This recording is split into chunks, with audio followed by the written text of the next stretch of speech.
Good evening. Good evening. From the last time I've visited here, this place has changed a lot. நான் கடந்த முறை இங்கே வந்து பார்த்ததுக்கு அப்புறமாக இந்த இடமானது அநேக மாற்றத்திற்குள்ளே சென்றிருக்கிறது என்று நினைக்கிறேன். The ground is well maintained. இங்கே இருக்கக்கூடிய அந்த கிரவுண்ட் எல்லாம் நன்கு பராமரிக்கப்பட்டிருக்கிறது. There's an ATB on top opposite. Hotel on opposite. அதே போல எதுக்கே ஒரு நல்ல ஒரு ஹோட்டல் வந்திருக்கிறது. So anyways,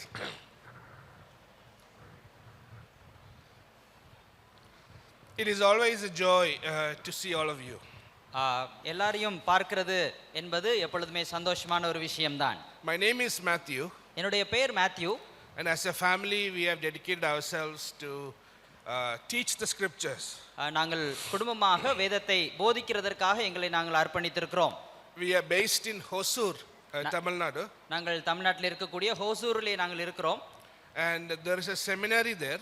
அங்கே ஒரு வேதாகம கல்லூரி உண்டு. Evangelical Theological Seminary.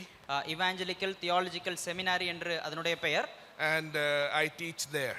அங்கே நான் போதித்து வருகிறேன். We have a school there. அங்கே ஒரு பள்ளியும் உண்டு. And my wife teaches in that school. என்னுடைய மனைவி அந்த பள்ளிக்கூடத்திலே அவர்கள் கற்றுக் கொடுத்து கொண்டிருக்கிறார்கள். And as a family we attend Carmel Christian Fellowship. குடும்பமாக நாங்கள் கார்மேல் கிறிஸ்டியன் ஃபெல்லோஷிப் என்று சொல்லக்கூடிய சபையிலே நாங்கள் ஐக்கியப்பட்டு வருகிறோம். And we are happy and taking part in the Lord's table in the assembly. சபையிலே தேவனுடைய பிள்ளைகளோடு கர்த்தருடைய பந்தியிலே அங்கே நாங்கள் பங்கு பெற்றும் வருகிறோம். For this camp our sessions are divided into 5 sermons. இந்த நமக்கு இருக்க போகும் இந்த செய்திகள் எல்லாம் 5 செய்திகளாக பிரிக்கப்பட்டிருக்கிறது. Today's is the introductory sermon. இன்றைக்கு அதனுடைய அறிமுக செய்தியாக இது இருக்கும். And on the last day we have a concluding sermon. கடைசி நாளிலே நாம் கேட்க போகிறது அது நிறைவு செய்தி. In between we have 3 sessions concerning our theme verse. அதற்கு இடையிலே இருக்கக்கூடிய அந்த 3 செய்திகளிலேயுமே நமக்கு கொடுக்கப்பட்டிருக்கிற இந்த முகாம் கருப்பொருள் வசனத்தின் அடிப்படையிலே இருக்கும். So the theme verse says, let your light shine so that others would see and glorify the Father. நமக்கு இந்த வசனம் சொல்லுகிறதின் படி நாம் நம்முடைய வெளிச்சம் மற்றவர்களுக்கு முன்பாக பிரகாசிக்க கடவது, அப்பொழுது மற்றவர்களும் தேவனை கண்டுகொள்ளும்படிக்கு. So in that theme we will divide it into 3 sections. அந்த கருப்பொருள் அடிப்படையிலே உள்ள செய்தியையும் நாம் 3ஆக நாம் பிரிக்க போகிறோம். Tomorrow the first one we will deal with what God wants others to see in us. நாளை தினத்திலே நாம் கேட்க போகும் செய்தி, அதாவது மற்றவர்கள், அதாவது நம்மிடத்திலிருந்து மற்றவர்கள் எதை காண வேண்டும் என்று தேவன் எதிர்பார்க்கிறார், விரும்புகிறார். Let your light shine means, உங்களுடைய வெளிச்சம் பிரகாசிக்க கடவது என்று சொன்னால், that means others have to see it. அதனுடைய அர்த்தம் மற்றவர்கள் அதை காண வேண்டும். So God wants certain things in us for others to see. ஆகவே நம்மிடத்திலிருந்து மற்றவர்கள் காண வேண்டும் என்று தேவன் நம்மிடத்திலே அது இருக்க வேண்டும் என்று விரும்புகிறார். That will be the first main message. அதுதான் முதல் அந்த முக்கியமான செய்தியாக இருக்க போகிறது. In the second main message, இரண்டாவது அந்த முக்கியமான செய்தியிலே we will deal with what we want to show people. நாம் ஜனங்கள் என்ன பார்க்க விரும்புகிறார்களோ அதை நாம் காட்ட விரும்ப வேண்டும் என்று நான் பேச விரும்புகிறேன். So sometimes we don't agree with God, so we want to show people certain things which God doesn't want us to do. சில நேரத்திலே ஆண்டவர் அந்த காரியத்தை நாம் காட்ட வேண்டும் என்று விரும்புகிறதிலே ஆகிலும் நாம் காட்டிக்கொள்ள வேண்டும் என்று விரும்புகிற சில விஷயங்கள் உண்டு. For example, God wants you to pray secretly. ஒரு உதாரணத்திற்கு சொல்ல போனால் நாம் ரகசியமாக ஜெபிக்க வேண்டும் என்று தேவன் விரும்புகிறார். And Bible says God who sees you in secret will reward you openly. வேதம் சொல்லுகிறது அவிதமாக நீங்கள் ரகசியத்திலே செய்யும் காரியங்களுக்கு தேவன் வெளியரங்கமாக அவர் பலனளிப்பார் என்று. But since nobody is seeing that, ஆனால் யாருமே அதை பார்க்காதபடினாலே you want to show it. அதை நீங்கள் காட்டிக்கொள்ளும்படி நீங்கள் விரும்புவீர்கள். So 4 o'clock you will send a WhatsApp message, brother we are praying for you. ஆகவே 4 மணிக்கு நீங்கள் வாட்ஸ்அப் மெசேஜ் அனுப்பி பிரதர் உங்களுக்காக நாங்கள் ஜெபம் பண்ணுகிறோம் என்று அனுப்புவீர்கள். Like that throughout the gospel we find what people want to show.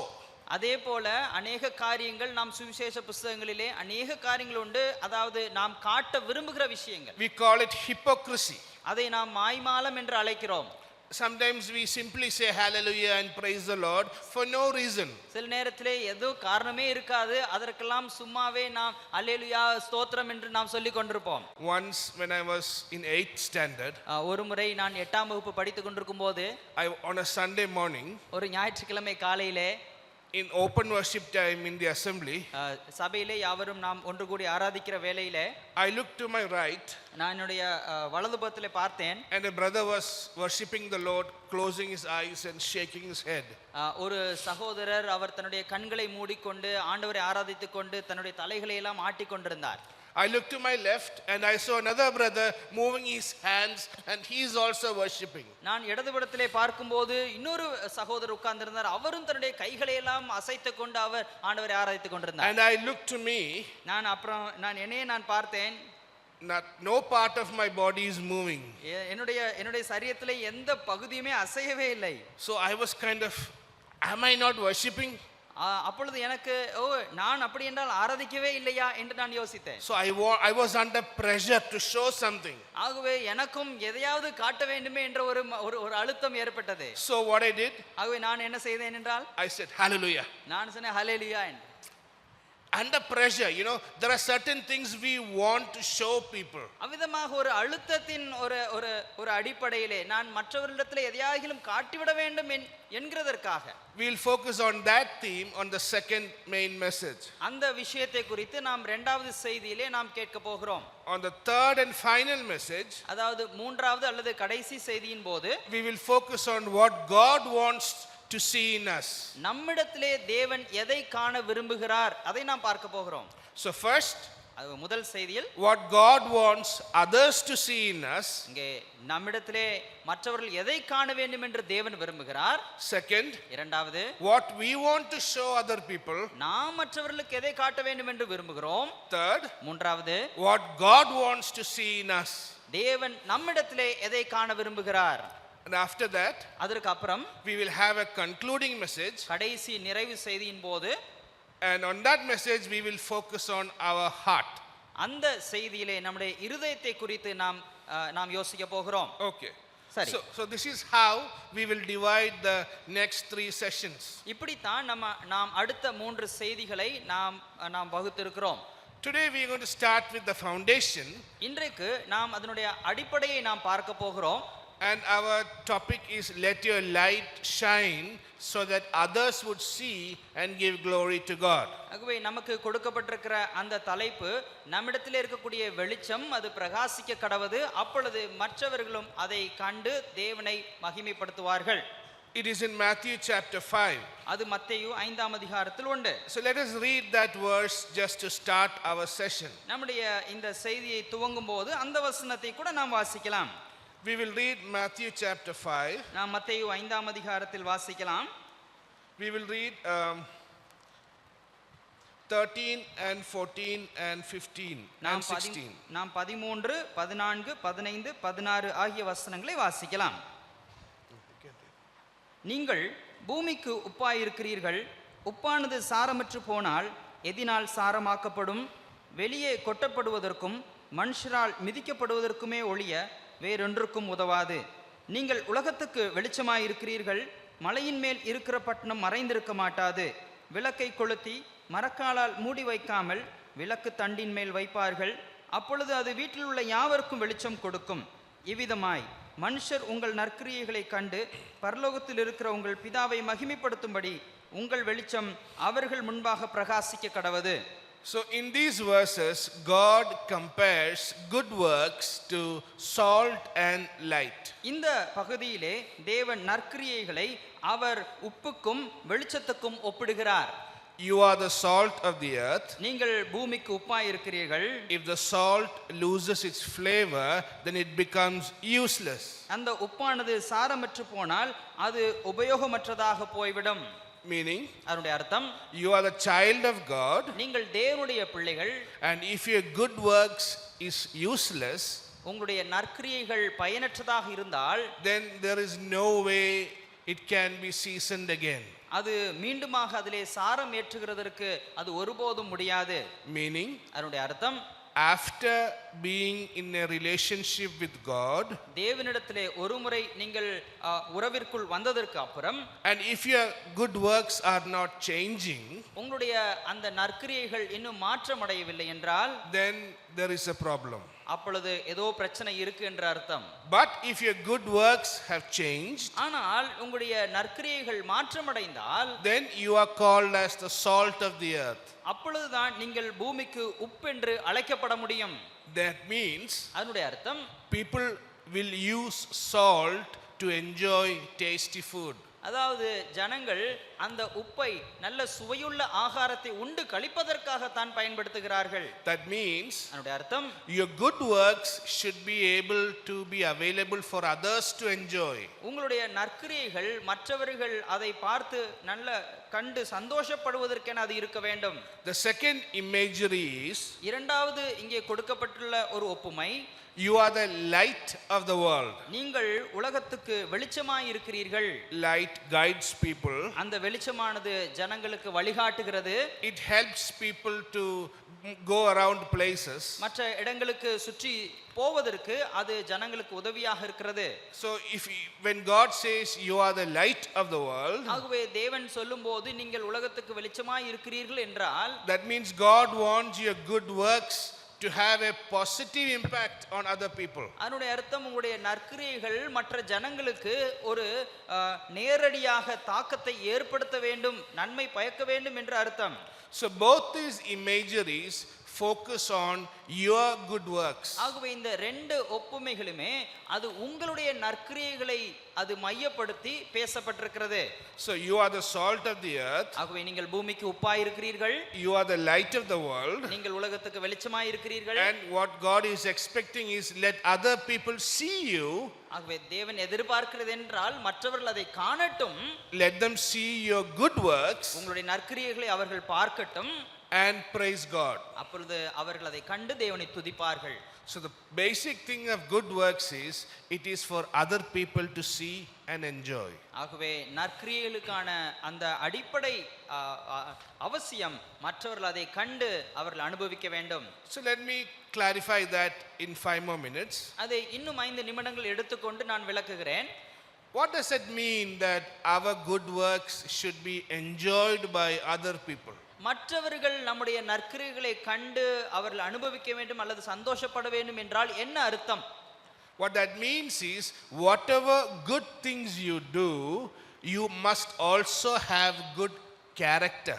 நாம் என்னவெல்லாம் நற்கிரியைகள் செய்கிறோமோ அதன் வழியாக நல்ல குணங்களை நாம் காட்ட வேண்டும். Example, ஒரு உதாரணத்திற்கு, some people are hot tempered. சிலர் மிகவும் கோபப்படுகிறவர்களாக இருப்பார்கள். God doesn't like it. தேவனுக்கு அது பிரியமில்லை. God says hot temperedness is equivalent to murder. தேவன் சொல்லுகிறார் அப்படி கோபப்படுவது அது கொலைபாதகத்துக்கு சமம். But imagine such a person is helping other people by giving food. ஆனால் இப்படி யோசித்து பாருங்கள், அப்படிப்பட்ட ஒரு மனுஷன் மற்றவர்களுக்கு ஆகாரம் எல்லாம் கொடுத்து உதவி செய்கிறான். He's a believer. அவர் ஒரு விசுவாசி என்று வைத்துக் கொள்வோம். But the problem is, ஆனால் பிரச்சனை என்னவென்றால், although his good works is benefiting people, அவனுடைய அந்த நற்கிரியைகள் ஜனங்களுக்கு பயன் அளித்தாலும் his character is wrong. அவனுடைய குணம் அது தவறாக இருக்கிறது. So you need to have a good character and good actions. ஆகவே நல்ல குணங்கள் இருக்க வேண்டும், அதன் வழியே நல்ல செயல்களும் இருக்க வேண்டும். You need to have these two together. உங்களுக்கு இந்த ரெண்டும் ஒன்று சேர்ந்து காணப்பட வேண்டும். It is like cooking sambar. அது ஒரு சாம்பார் சமைப்பதை போல. If you have drumstick separate, turmeric separate, salt separate, water separate, it doesn't taste good. உங்களுக்கு முருங்கைக்காய் தனியையும் உப்பு தனியையும் தண்ணி தனியையும் இப்படி மஞ்சள் தனியையும் இருந்தால் அது ஒருபோதும் சுவையளிக்காது. You have to mix it, boil it, and then it becomes sambar. அதை நீங்கள் சேர்ந்து கலந்து கொதிக்க வைத்து அப்பொழுதுதான் சாம்பார் கிடைக்கும். That is how good works is. அப்படித்தான் நற்கிரியைகள் இருக்கிறது. Actions are not just enough. அது நாம் செயல் நாம் நாம் நாம் அளிக்கும் அந்த செயல்கள் மாத்திரம் போதாது. You need that action should come from godly character. அந்த செயல்கள் எல்லாம் தெய்வீக குணாதிசயங்களின் அடிப்படையில் அது வெளியே வர வேண்டும். So when you do good works from a good character, ஆகவே நீங்கள் நற்கிரியைகளை நல்ல குணங்களோடு கூட நீங்கள் செய்யும்போது others will be able to enjoy your good works. உங்களுடைய நற்கிரியைகளை மற்றவர்களால் கண்டு அனுபவிக்க முடியும். The greatest danger today in the assemblies, there are lots of people who do good without character. இன்றைக்கு சபைகளிலே காணப்படக்கூடிய மிகப்பெரிய ஆபத்து என்னவென்றால் அநேகர் இருக்கிறார்கள் நற்கிரியைகளை செய்கிறதற்கு, ஆனால் குணம் உள்ளே இல்லாத நிலைமையில். And so we end up praising them. ஆகவே நாம் முடிவிலே அவர்களை எல்லாம் பாராட்டி கொண்டிருக்கிறோம். Oh, such a wonderful brother, he is helping lot of people, but little hot tempered. Careful. ஆனால் ரொம்ப நல்ல சகோதரர், நிறைய விஷயங்கள் பண்ணி கொண்டிருக்கிறார், ஆனால் ரொம்ப கவனமா இருங்க, ரொம்ப ஒரு கோபக்காரர் அவர். That is not the way our good works should be. நம்முடைய நற்கிரியைகள் அப்படி ஒருபோதும் இருக்கக்கூடாது. So in our camp these 4 days we will be focusing on the good works. ஆகவே நம்முடைய இந்த முகாம் நாட்களிலே 4 நாட்கள் நற்கிரியைகளிலே நாம் கவனம் செலுத்த போகிறோம். So today we will focus on the starting foundational doctrine of good works. ஆகவே இன்றைக்கு நற்கிரியைகளை குறித்த அந்த அடிப்படை வேத போதனையை நாம் பார்க்க போகிறோம். This is how we will start. இப்படி தான் நாம் துவங்க போகிறோம். We will read 2 passages. நாம் 2 பகுதிகளை பார்க்க போகிறோம் வேதத்தில். To stress how important good works is. எவ்வளவு முக்கியமானது இந்த நற்கிரியைகள் என்று நாம் பார்க்க போகிறோம். Then we will turn to the book of Proverbs. அதற்கு அப்புறம் நீதிமொழிகள் புத்தகத்துக்கு திருப்புவோம். And we will go through a passage. அங்கேயும் ஒரு வேத பகுதியை வாசிப்போம். To give you a balance. அதை நாம் இன்னும் சற்று சமநிலையாக புரிந்து கொள்ள முடியும். So this is how we are going to spend our next 20-25 minutes. அடுத்த 20-25 நிமிடங்கள் அப்படித்தான் நாம் செலவழிக்க போகிறோம். Let us start with Ephesians chapter 2. We will read from 4 to 10. நாம் எபேசியர் 2ஆம் அதிகாரத்திற்கு திருப்பிக் கொள்ளலாம். 4 முதல் 10 வரை உள்ள வசனங்களை வாசிக்கலாம். Ephesians chapter 2, 4 to 10. எபேசியர் 2வது அதிகாரம் 4 முதல் 10 வரை உள்ள வசனங்கள். Can you read that? Yeah, sure. தேவனோ இரக்கத்தில் ஐஸ்வர்யம் உள்ளவராய் நம்மில் அன்பு கூர்ந்த தம்முடைய மிகுந்த அன்பினாலே அக்கிரமங்களில் மரித்தவர்களாயிருந்த நம்மை கிறிஸ்துவுடனே கூட உயிர்ப்பித்தார். கிருபையினாலே ரட்சிக்கப்பட்டீர்கள். கிறிஸ்து இயேசுவுக்குள் அவர் நம்மிடத்தில் வைத்த தயவினாலே தம்முடைய கிருபையின் மகா மேன்மையான ஐஸ்வர்யத்தை வருங்காலங்களில் விளங்க செய்வதற்காக கிறிஸ்து இயேசுவுக்குள் நம்மை அவருடனே கூட எழுப்பி உன்னதங்களிலே அவரோடே கூட உட்கார்வும் செய்தார். கிருபையினாலே விசுவாசத்தை கொண்டு ரட்சிக்கப்பட்டீர்கள். இது உங்களால் உண்டானதல்ல, இது தேவனுடைய ஈவு. ஒருவரும் பெருமை பாராட்டாதபடிக்கு இது கிரியைகளினால் உண்டானதல்ல. ஏனெனில் நற்கிரியைகளை செய்கிறதற்கு நாம் கிறிஸ்து இயேசுவுக்குள் சிருஷ்டிக்கப்பட்டு தேவனுடைய செய்கையாயிருக்கிறோம். அவைகளில் நாம் நடக்கும்படி அவர் முன்னதாக அவைகளை ஆயத்தம் பண்ணி இருக்கிறார். Okay, what it means is this. இதனுடைய அர்த்தம் இதுதான். God, because of his mercy and love, தேவன் தம்முடைய இரக்கத்தினாலும் அன்பினாலும் he made us alive. நம்மை அவர் உயிர்ப்பித்திருக்கிறார். He forgive our sins. நம்முடைய பாவங்களை மன்னித்திருக்கிறார். Why? ஏன்? Verse 7. 7வது வசனம். So that he might show how deep and wonderful his grace and kindness is. அவருடைய கிருபையும் அவருடைய இரக்கமும் எப்பேற்பட்டது என்ற மகா மேன்மையை விளங்கச் செய்வதற்காக. Verse 10. 10ஆம் வசனம். It says we are created in Christ for good works. நாம் கிறிஸ்து இயேசுவுக்குள் நாம் நற்கிரியைகளை செய்கிறதற்கு சிருஷ்டிக்கப்பட்டிருக்கிறோம் என்று பார்க்கிறோம். Very important verse. மிக முக்கியமான ஒரு வசனம். The reason why we are stressing it is because நாம் ஏன் இவ்வளவு வலியுறுத்தி சொல்கிறோம், அதற்கு காரணம் we believe in the doctrine that we are saved by grace. நாம் கிருபையினாலே ரட்சிக்கப்பட்டோம் என்கிற அந்த உபதேசத்தை நாம் நம்புகிறோம். Which is a correct doctrine. அது சரியான உபதேசம் தான். We did not work to get salvation. ரட்சிக்கப்படுவதற்கென நாம் எந்த கிரியைகளையும் நாம் செய்யவில்லை. We did not earn salvation because of some merit. ஏதாவது ஒரு நன்மை நம்மிடத்திலே இருந்தபடியினாலே நமக்கு ரட்சிப்பு கிடைக்கவில்லை. It is free. அது இலவசம். Then we think that then there is no need to do good works. அப்படியானால் நாம் யோசிக்கிறோம், அப்படியானால் நாம் எதற்கு நற்கிரியைகளை செய்ய வேண்டும்? This is how sometimes we think. இப்படித்தான் சில நேரத்திலே நாம் யோசிக்கிறோம். If I got salvation without good works, எனக்கு நன்மை நற்கிரியைகளை செய்யாமலே எனக்கு ரட்சிப்பு கிடைத்து விட்டபடினாலே, then if I don't do good works, I will never lose it. நான் நற்கிரியைகளை செய்யாவிட்டாலும் கூட நான் அதை இழந்து போக மாட்டேனே. Then we will say there is no need for good works. அப்பொழுது நாம் சொல்லுவோம் நமக்கு நாம் நற்கிரியைகளை செய்கிறதற்கு அவசியம் இல்லை என்று. Because sometimes we say once saved, always saved. ஏனென்றால் சில நேரத்திலே சொல்லுகிறோம் ஒரு முறை ரட்சிக்கப்பட்டு விட்டால் என்னென்றைக்கும் ரட்சிக்கப்பட்டு விட்டோம் என்று. Therefore, whether I do good works or not, I will go to heaven. ஆகவே நான் நற்கிரியைகளை செய்தாலும் செய்யாவிட்டாலும் பரலோகம் சென்று விடுவேன் என்று சொல்லுகிறோம். So I will live the way I want to live. ஆகவே நான் எப்படி வாழ விரும்புகிறேனோ அப்படியே வாழ விரும்புகிறேன் என்று. So there is no need for good works. ஆகவே எந்த நற்கிரியைகளையும் செய்கிறதற்கு எந்த அவசியமும் இல்லை. That is what we are going to explain now. அதே அந்த விஷயத்தை தான் இப்பொழுது நாம் விளக்க போகிறோம். Because it says in verse 10, you are saved for good works. ஏனென்றால் 10ஆம் வசனத்தில் இப்படி வாசிக்கிறோம், நீங்கள் நற்கிரியை செய்கிறதற்கு ரட்சிக்கப்பட்டீர்கள் என்று. What that means is this. அதனுடைய அர்த்தம் இதுதான். God wants us to do good works after salvation. ரட்சிக்கப்பட்டதற்கு அப்புறமாக நாம் நற்கிரியைகளை செய்ய வேண்டும் என்று தேவன் விரும்புகிறார். So good works is very important. ஆகவே நற்கிரியைகள் மிகவும் முக்கியம்.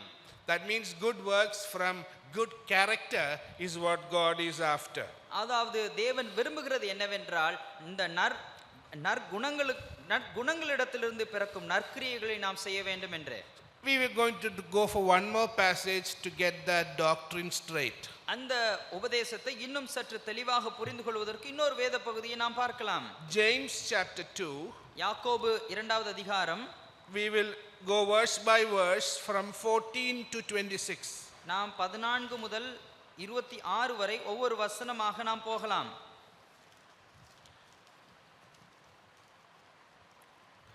Now this is a very important passage to understand the doctrine regarding good works. நற்கிரியைகளை குறித்த இந்த உபதேசத்தை நாம் புரிந்து கொள்வதற்கு ஒரு சரியான ஒரு வேத பகுதியாக இது இருக்கிறது. The question this passage is trying to answer is, இந்த வேத பகுதி நமக்கு பதில் சொல்லக்கூடிய அந்த கேள்வி என்னவென்றால், are you really saved? நீ உண்மையிலே ரட்சிக்கப்பட்டவனா? If you are saved and if you don't have good works, are you really saved? நீ ரட்சிக்கப்பட்டிருந்தும் நற்கிரியைகள் செய்யாவிட்டால் உண்மையிலேயே நீ ரட்சிக்கப்பட்டவன் தானா? Because Bible says if you are saved, you will have good works. ஏனென்றால் வேதம் சொல்லுகிறது நீ ரட்சிக்கப்பட்டிருந்தால் உன்னிடத்தில் நற்கிரியைகள் காணப்படும். Are you really saved? நீ உண்மையிலேயே ரட்சிக்கப்பட்டவனா? If you are saved, நீ ரட்சிக்கப்பட்டவனானால் you will never lose salvation. நீ ஒருபோதும் ரட்சிப்பை இழந்து போவதில்லை. But if you are not saved, ஆனால் நீ ரட்சிக்கப்படவில்லை என்றால், if you think you are saved, நீ ரட்சிக்கப்பட்டு விட்டாய் என்று நீ நினைத்துக் கொண்டிருந்தால், then we have a problem. அப்படியானால் அங்கே ஒரு பிரச்சனை இருக்கிறது. So we will today, our purpose is to go through the basic doctrinal passage about good works, and then in the coming messages we will try to expound it as enough. இன்றைக்கு இருக்கக்கூடிய இந்த செய்தியின் நேரத்திலே இந்த அடிப்படை வேத சத்தியத்தை நாம் கூடுதல் விளக்கத்தோடு கூட நாம் புரிந்து கொள்ள போகிறோம். அடுத்த பின்வரும் செய்திகளிலே அதை வேறு கோணத்திலே நாம் சிந்திப்போம். We will read verse 14 to 26. நாம் 14 முதல் 26 வரை உள்ள வசனங்களை நாம் வாசிக்கலாம். It reads like this: What does it profit, my brethren, if someone says he has faith but does not have works? என் சகோதரனே, ஒருவன் தனக்கு விசுவாசம் உண்டென்று சொல்லியும் கிரியைகள் இல்லாதவனானால் அவனுக்கு பிரயோஜனம் என்ன? Can that faith save him? அந்த விசுவாசம் அவனை ரட்சிக்குமா? If you say you are saved, நீங்கள் ரட்சிக்கப்பட்டவர்கள் என்று நீங்கள் சொன்னால், if you say I pray every day, I read the Bible, I share God's word, I share gospel, I am saved. நீங்கள் ஒருவேளை சொல்லலாம், நான் அனுதினமும் ஜெபிக்கிறேன், நான் வேதம் வாசிக்கிறேன், நான் சுவிசேஷத்தை பகிர்ந்து கொள்கிறேன், ஆகவே நான் ரட்சிக்கப்பட்டிருக்கிறேன் என்று சொன்னால், and if you don't have good works, உங்களிடத்திலே நற்கிரியைகள் இல்லை என்றால், then are you really saved? அப்படியானால் நீங்கள் உண்மையிலேயே ரட்சிக்கப்பட்டவர்தானா? Because what is the good works in 15 and 16? காரணம் பாருங்கள், 15 16 ஆகிய வசனங்களிலே நற்கிரியைகள் என்றால் என்ன என்று பார்க்கிறோம். It says if your brother or a sister is in need, ஒரு சகோதரனாவது சகோதரியாவது அவர்கள் அவசியத்திலே இருக்கும்போது and if you don't help them, அவர்களுக்கு நீங்கள் உதவி செய்யவில்லை என்றால், if you are not able to show sympathy or do good actions, அவர்களுக்கு நீங்கள் இரக்கம் காண்பிக்கவோ அல்லது நற்கிரியைகளை அவர்களுக்கு செய்து உதவியாற்றவோ நீங்கள் செய்யவில்லை என்றால், then your faith is useless. அப்படியானால் உங்களுடைய அந்த விசுவாசம் பிரயோஜனமற்றது. Verse 17 is the punchline. 17வது வசனத்திலே தான் அந்த முக்கியமான வார்த்தை வருகிறது. It says, thus also faith by itself, if it does not have works, is dead. அப்படியே விசுவாசமும் கிரியைகள் இல்லாதிருந்தால் தன்னில் தானே செத்ததாயிருக்கும். What that means is, அதனுடைய அர்த்தம் இதுதான், if your spiritual life does not have good works, உங்களுடைய ஆவிக்குரிய வாழ்க்கையில் நற்கிரியைகள் இல்லை என்றால், but if you say you have faith, ஆனால் எனக்கு விசுவாசம் இருக்கிறது என்று நீங்கள் சொல்லிக் கொண்டிருந்தால், then Bible says that faith is dead faith. அப்பொழுது வேதம் சொல்லுகிறது அப்படிப்பட்ட விசுவாசம் ஒரு செத்ததாய் இருக்கிறது என்று. That is not original.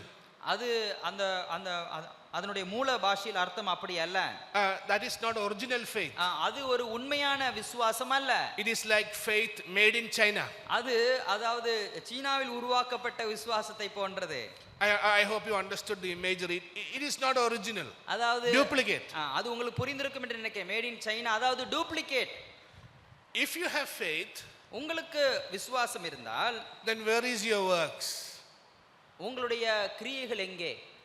If you say you have faith and you don't have works, நீங்கள் விசுவாசம் உங்களுக்கு இருக்கிறது என்று சொல்லியும் உங்களிடத்திலே கிரியைகள் இல்லை என்றால், then your faith is dead faith. அப்படியானால் உங்களுடைய விசுவாசம் அது செத்த விசுவாசம்.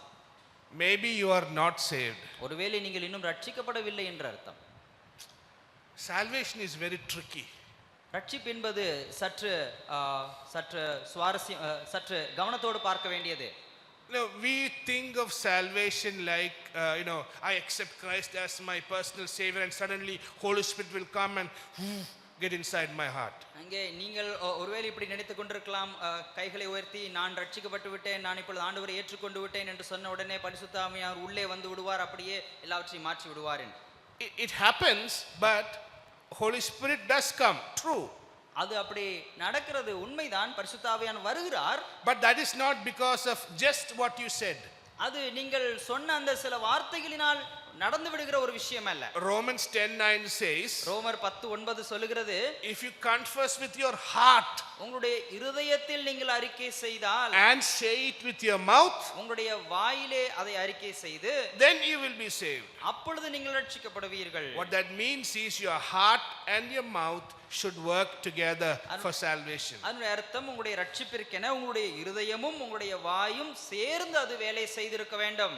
In the first example we said about people who say they have faith but no works. நாம் பார்த்த அந்த முதல் உதாரணத்திலே இப்படி சொல்லக்கூடிய மக்கள், அதாவது எனக்கு விசுவாசம் இருக்கிறது என்று சொல்வார்கள், ஆனால் அவர்களிடத்திலே கிரியைகள் இல்லை. So Bible concludes saying your faith is dead faith. அப்படிப்பட்டவர்களுக்கு வேதம் சொல்லுகிறது அவர்களுடைய விசுவாசம் செத்ததாய் இருக்கிறது என்று. In the second example from verse 18, இரண்டாவது உதாரணத்திலே 18வது வசனத்திலிருந்து, the next example is the opposite example. அடுத்த ஒரு உதாரணம் இதற்கு நேர் எதிர்மாறான ஒரு உதாரணம். It says someone will say you have faith but I have works. சிலர் சொல்வார்கள் உனக்கு விசுவாசம் உண்டு எனக்கு கிரியைகளும் உண்டு. I don't care whether about Jesus Christ or church. I have good works. இயேசு கிறிஸ்து சபை என்பதை பற்றிலாம் எனக்கு கவலை இல்லை, ஆனால் எனக்கு கிரியைகள் உண்டு. Sometimes we say, these unbelievers, some of my friends are unbelievers, they may be saved. Look at the good works they do. என்னுடைய நண்பர்கள் எல்லாம் அவர்கள் அவிசுவாசிகள் தான், ஆனால் ஒருவேளை ரட்சிக்கப்பட்டு கூட இருக்கலாம், தெரியாது, ஆனால் அவருடைய நற்கிரியைகளை பாருங்கள் என்று ஒருவேளை நாம் சொல்லுவோம் சில நேரத்தில். There are people who says I don't have faith but I have good works. சிலர் விதமாக சொல்வதும் உண்டு, எனக்கு விசுவாசம் எல்லாம் இல்லை ஆனால் நற்கிரியைகள் இருக்கிறது என்று. But God is answering through Paul. ஆனால் தேவன் பவுல் மூலமாக பதில் சொல்கிறார். In verse 18, the last part, show me your faith without your works and I will show you my faith through my works.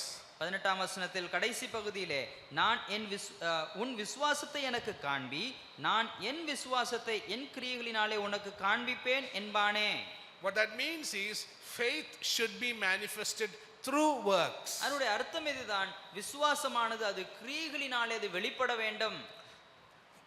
let us talk about some good works. சில நற்கிரியைகளை பற்றி நாம் இப்பொழுது பேசலாம். One, முதலாவது, Bible says, forgive one another. வேதம் சொல்லுகிறது ஒருவர் மன்னியுங்கள். It is a good work. அது ஒரு நல்ல ஒரு நற்கிரியை. But you need faith.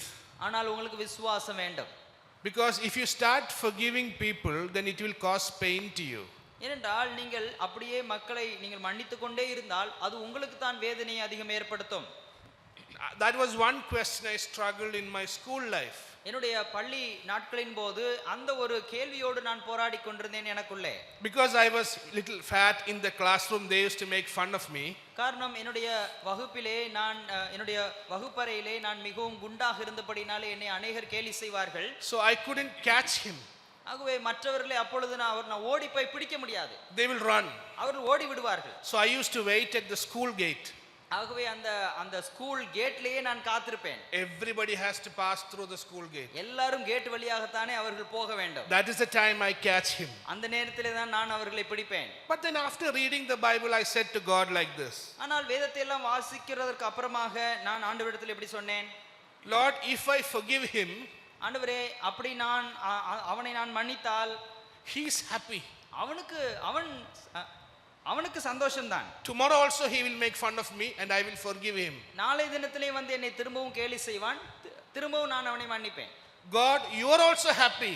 தேவனே, நீரும் உமக்கும் சந்தோஷம்தான். Because I am obeying your command. காரணம் உம்முடைய கட்டளைக்கு நான் கீழ்ப்படிந்து விடுகிறேன். But the only person who is not happy is me. ஆனால் கடைசியிலே சந்தோஷம் இழந்திருக்கக்கூடிய ஒரே ஒரு மனுஷன் நான் தான். So what is the point in this good work? ஆகவே இப்படிப்பட்ட நற்கிரியைகளினாலே என்ன பயன்? Why should I do good work? நான் ஏன் நற்கிரியைகள் செய்ய வேண்டும்? It took years for me to know how much mercy did God show to save me. என்னை ரட்சிக்கிறதற்காக தேவன் எவ்வளவு இரக்கம் பாராட்டினார் என்று நான் புரிந்து கொள்வதற்கு அநேக ஆண்டுகள் எடுத்துக்கொண்டது.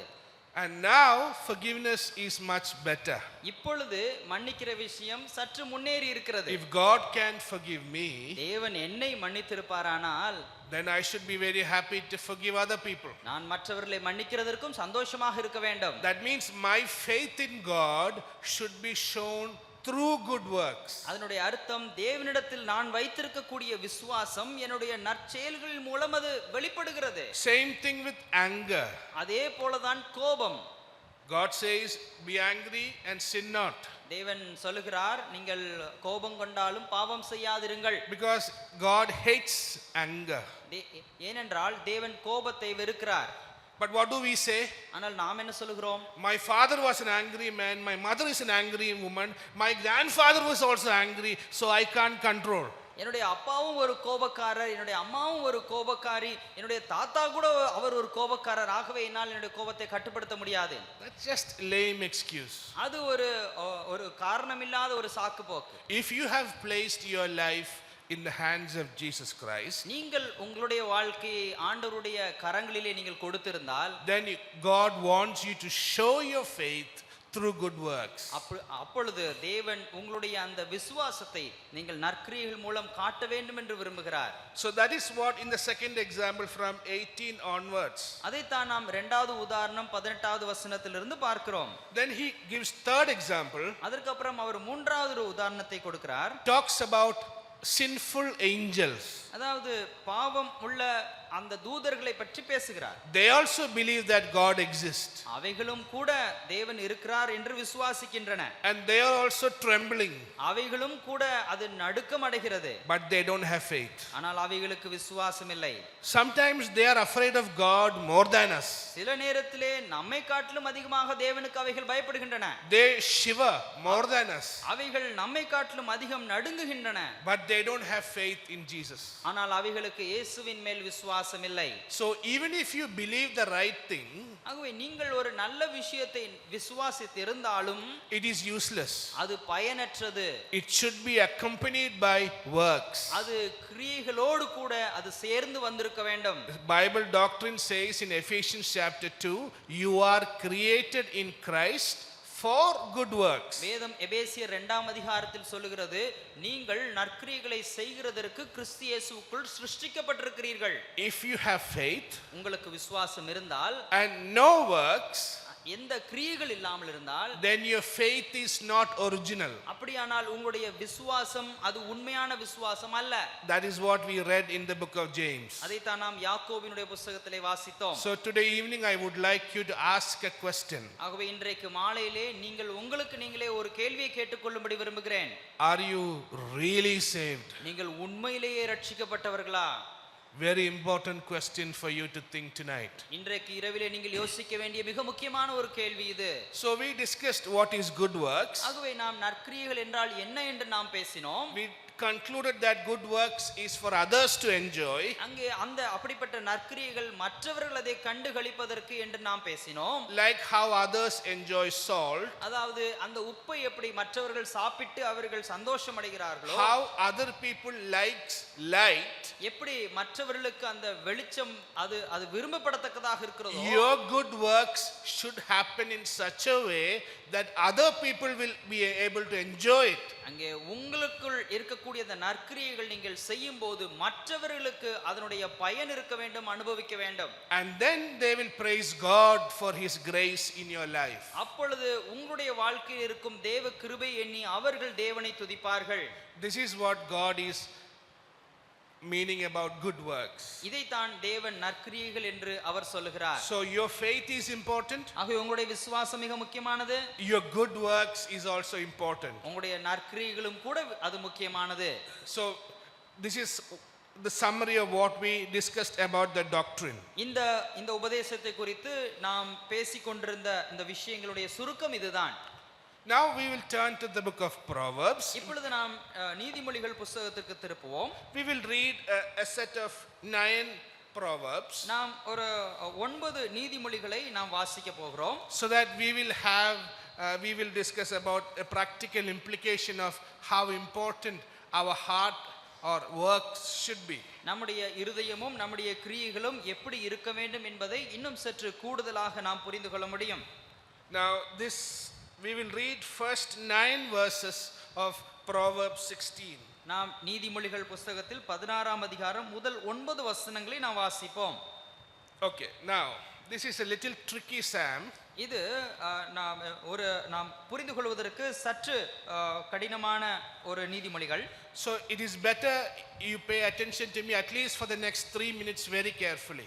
குறைந்தபட்சம் அடுத்த 3 நிமிடமாவது என்னை நீங்கள் மிகவும் கவனிக்க வேண்டும் என்று நான் கேட்டுக்கொள்கிறேன். So let us read verse 6 of Proverbs. ஆகவே இந்த நீதிமொழிகள் புத்தகத்தில் 16வது அதிகாரம் 6வது வசனத்தை நாம் வாசிக்கலாம். It says, in mercy and truth atonement is provided for iniquity, and by the fear of the Lord one departs from evil. கிருபையினாலும் சத்தியத்தினாலும் பாவம் நிவிர்த்தியாகும், கர்த்தருக்கு பயப்படுகிறதினால் மனுஷர் தீமையை விட்டு விலகுவார்கள். What that verse means is, இந்த வசனத்தின் அர்த்தம் என்னவென்றால், when God decided to save you and forgive your sin, தேவன் உங்களை ரட்சிக்கும்படிக்கும் உங்களுடைய பாவங்களை மன்னிக்கும்படிக்கும் விரும்பிய போது, it was necessary that there should be mercy and truth. அவர் கிருபையோடும் சத்தியத்தோடும் இருப்பது மிக அவசியமாக இருந்தது. In the same way, அதே போல if your good works want to stay away from evil, உங்களுடைய நற்கிரியைகள் தீமையை விட்டு விலகி இருக்க வேண்டுமானால், then you must have the fear of God. உங்களுக்கு கர்த்தருக்கு பயப்படுகிற பயம் இருக்க வேண்டும். That is the main point of first 9 verses. இந்த முதல் 9 வசனத்தினுடைய மைய கருத்து இதுதான். We will see how we conclude that. நாம் இதை எப்படியாக நாம் வாசித்து இதிலிருந்து முடிவை நாம் எடுத்துக்கொள்வோம் என்றால், so this is where I find it little hard to explain. ஆகவே இது விளக்குவதற்கும் சற்று கடினம் என்பதை நான் இப்படி சொல்ல விரும்புகிறேன். It goes like this. இது இப்படியாக செல்கிறது. Imagine this is verse 6. பாருங்கள், இதுதான் 6வது வசனம் என்று நாம் வைத்துக்கொள்வோம். This is verse 6. இந்த பேப்பர் தான் 6வது வசனம். First 2 words talk about something. முதல் 2 வசனம் ஒரு விஷயத்தை பற்றி பேசுகிறது. Then verse 9 talks about the same thing. அப்புறம் கீழே இருக்கக்கூடிய 9வது வசனமும் அதே விஷயத்தை பற்றி சொல்கிறது. 2 and 3 talks about one thing. 2 3 ஆகிய வசனங்கள் வேறொரு விஷயத்தை பற்றி சொல்கிறது. And 8 talks about the same thing. அந்த அதே விஷயத்தை 8வது வசனம் சொல்கிறது. 4 and 5 talks about one thing. அந்த 4 5 ஆகிய அடுத்து வரும் வசனங்கள் ஒரு விஷயத்தை பற்றி சொல்கிறது. 7 talks about the same thing. 7வது வசனம் அதே விஷயத்தை விஷயத்தை பற்றி சொல்கிறது. And the conclusion is in verse 6. அதனுடைய முடிவுரையாக 6ஆம் வசனம் இருக்கிறது. This is how it is arranged, and we will close it. நாம் மிக சீக்கிரமாக இதை நாம் வாசித்து நிறைவு செய்யலாம். What is the conclusion? முடிவுரை என்ன? God helps you, you cannot successfully do your good work. அதனுடைய அர்த்தம் நற்கிரியைகளை செய்கிறதற்கு நீங்கள் ஒருவேளை பல காரியங்களுக்கு ஆயத்தமாகலாம், திட்டமிடலாம். ஆனால் கர்த்தர் அந்த விஷயத்தில் அனுமதியும் ஆசீர்வாதமும் கொடுத்தால் ஒழிய உங்களால் அதை செய்து முடிக்க முடியாது. Let us read 2 and 3. 2, 3 ஆகிய வசனங்களை வாசிக்கலாம். It says, all the ways of a person are pure in his own eyes, but it is God who weighs the spirit. மனுஷனுடைய வழிகள் எல்லாம் அவன் பார்வைக்கு சுத்தமானவைகள், கர்த்தரோ ஆவிகளை நிறுத்து பார்க்கிறார். And so commit your works to the Lord, and your thoughts will be established. உன் செய்கைகளை கர்த்தருக்கு ஒப்புவி, அப்பொழுது உன் யோசனைகள் உறுதிப்படும். What that means is, you might think that you are doing a really good work, நீங்கள் ஒருவேளை யோசிக்கலாம் நீங்கள் நற்கிரியைகளை செய்து கொண்டிருக்கிறீர்கள் என்று. because all your ways are pure in your own eyes. காரணம் உங்களுடைய எல்லா வழிகளும் உங்களுடைய சொந்த மனதிற்கு அது உண்மையாக தோன்றுகிறது. But it is God who determines whether your good works is correct or not. ஆனால் தேவன் தான் உங்களுடைய கிரியைகள் நல்லதா கெட்டதா என்று நிறுத்து பார்க்கிறார். So it says in verse 3, so you commit your works to the Lord, and God will help you. ஆகவே தான் 3ஆம் வசனத்தில் வருகிறது, ஆகவே உன் செய்கைகளை கர்த்தருக்கு ஒப்புவி, அப்பொழுது உன் யோசனைகள் உறுதிப்படும். This is reflected in verse 8 also. இது 8ஆம் வசனத்திலும் கூட அதே விஷயம் வருகிறது. It says, better is little with righteousness than vast revenues without justice. அநியாயமாய் வந்த அதிக வருமானத்திலும் நியாயமாய் வந்த கொஞ்ச வருமானமே உத்தமம். You might think that your actions are pure in your eyes. ஒருவேளை நீங்கள் நினைத்துக் கொண்டிருக்கலாம் உங்களுடைய செய்கைகள் எல்லாம் உங்களுடைய பார்வையிலே சுத்தமானவைகள் என்று. But it is better to have a little good works with righteousness than to do a lot of things without righteousness. நீதியோடு கூட கொஞ்சம் நற்கிரியைகளை செய்வது நல்லது. அதற்கு மாறாக நீங்கள் ஏராளமான நற்கிரியைகளை அநீதியாய் செய்கிறதை காட்டிலும். Next is verse 4 and 5. அடுத்த விஷயத்தை நாம் 4, 5 ஆகிய வசனங்களில் பார்க்கிறோம். It talks about enemies or difficult people. அது சத்துருக்கள் அல்லது மிக கடினமானவர்களை பற்றி அது பேசுகிறது. It says the Lord has made all for himself, even the wicked for the day of doom. கர்த்தர் சகலத்தையும் தமக்கென்று படைத்தார், தீங்கு நாளுக்காக துன்மார்க்கனையும் உண்டாக்கினார். Verse 5. 5ஆம் வசனம், everyone who is proud in heart is an abomination to the Lord. Though they join forces, nobody will go unpunished. மனமேட்டிமை உள்ளவன் எவனும் கர்த்தருக்கு அருவருப்பானவன், கையோடே கை கோத்தாலும் அவன் தண்டனைக்கு தப்பான். It says that God knows who are bad people. அதனுடைய அர்த்தம் தேவன் தீமையானவர்களை அறிந்திருக்கிறார். God knows whose works are wicked works. யாருடைய கிரியைகள் துன்மார்க்கம் நிறைந்திருக்கிறது என்பதை தேவன் அறிவார். And verse 5 says God hates the wicked people who have bad works. 5ஆம் வசனத்தில் பார்க்கிறோம் இவ்விதமாக அருவருப்பான காரியத்தை தேவன் வெறுக்கிறார் என்று நாம் பார்க்கிறோம். But verse 7 talks about the same enemies. ஆனால் 7ஆம் வசனத்திலே அதே போன்ற சத்துருவை பற்றி நாம் வாசிக்கிறோம். When a man's way please the Lord, he makes even his enemies to be at peace with him. ஒருவனுடைய வழிகள் கர்த்தருக்கு பிரியமாய் இருந்தால் அவனுடைய சத்துருக்களும் அவனோட சமாதானமாகும்படி செய்வார் என்று. It doesn't mean that if you are good guy there will not be enemies. அதனுடைய அர்த்தம் இதுவல்ல, அதாவது நீங்கள் நல்லவர்களாக இருந்தால் உங்களுக்கு சத்துருக்களே இருக்க மாட்டார்கள் என்று. Jesus was the most perfect person.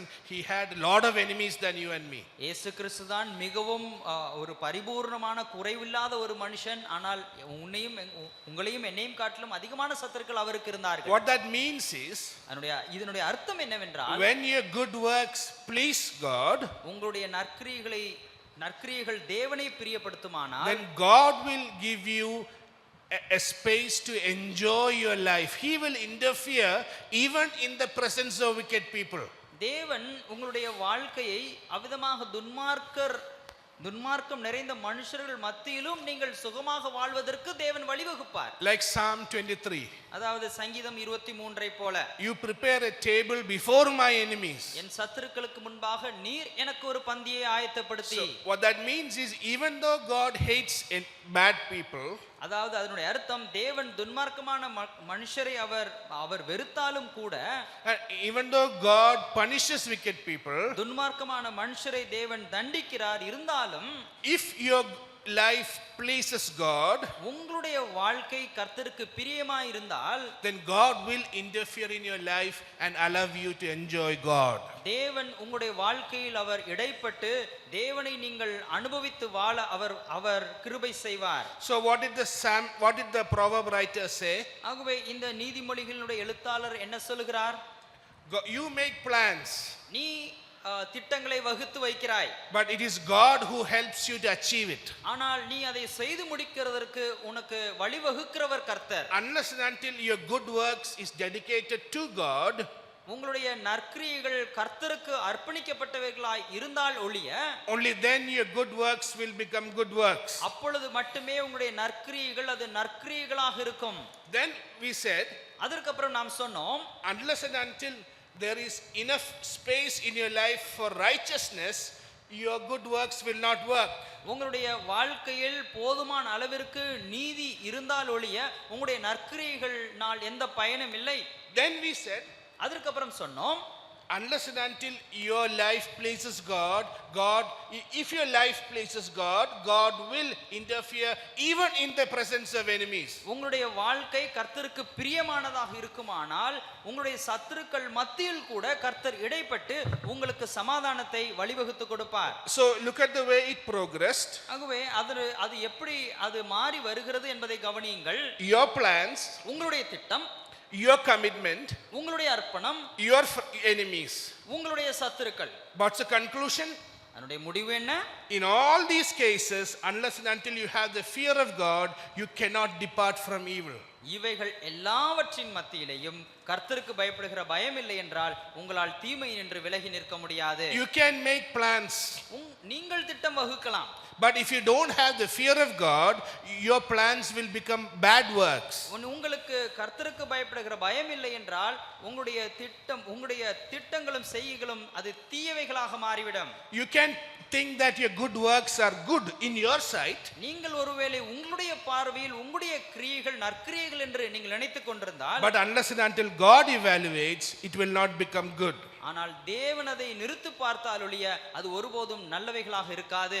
You will have enemies, உங்களுக்கு சத்துருக்கள் இருப்பார்கள், God will protect you, தேவன் உங்களை பாதுகாப்பார். but when your good works pleases God, ஆனால் உங்களுடைய நற்கிரியைகள் தேவனை பிரியப்படுத்தும் போது, then God will interfere and bless your good works. அப்பொழுது தேவன் இடைப்பட்டு உங்களுடைய நற்கிரியைகளை ஆசீர்வதிப்பார். So the proverbs go from like this, ஆகவே அந்த நீதிமொழிகள் இவ்விதமாக சுருங்கி வருகிறது, or it goes like this, அல்லது அது இப்படியே அது சுருங்கி கொண்டே வருகிறது, ஒரு அம்பை போல. The point is, அதனுடைய சொல்ல வருகிற குறிப்பு, just like mercy and truth was necessary for your forgiveness, உங்களுடைய பாவ மன்னிப்பிற்கென்று கிருபையும் சத்தியமும் எவ்வளவு அவசியமாய் இருந்ததோ, so important is your fear of God for your good works.